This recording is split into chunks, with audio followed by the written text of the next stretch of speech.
আজি ভিডিঅ'টো আৰম্ভ কৰিছোঁ মামাহঁতৰ ঘৰৰ ওচৰৰ পৰা। দেখিছেনে আমাৰ মামাহঁতৰ পৰিয়াল আৰু আমি এনেকৈ মিলি ওচৰতে পিকনিক এটা আয়োজন কৰিছোঁ সৰুকৈ। এইফালে দেখিছেনে চবেই আলু কাটিছে, নহৰু গুচাইছে, এইবোৰ চব কামে লাগি গৈছে।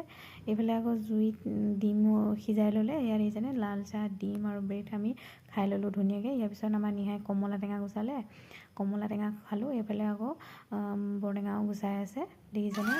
এইফালে কাৰিকৰ লাগিয়ে গ'ল খানা বনোৱাত।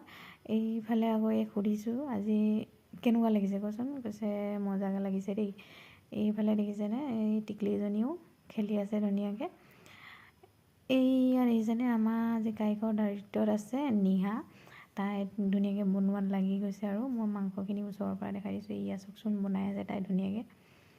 এইফালে পৰিৱেশটো চাওকচোন, ওচৰতে নদী এখন আছে আৰু চাৰিওফালে বাগান আছে ধুনীয়াকৈ আমি তাৰ মাজতে খাইছোঁ। এইফালে দেখিছেনে এইয়া আকৌ মাহঁত আহি আছে, মা আৰু মামী। এই ছাগলীকেইটা চাওকচোন ইমান আমনি কৰিছে, ইমান খেদাৰ পাছতো বাৰে আহি আমনি দি আছেহি। লাষ্টত এয়া খানা হৈছেগৈ আৰু এয়া খাবলৈ বহিছোঁ আমি। এয়া দেখিছেনে। তেনেহ'লে আজিলৈ বাই বাই। নেক্সট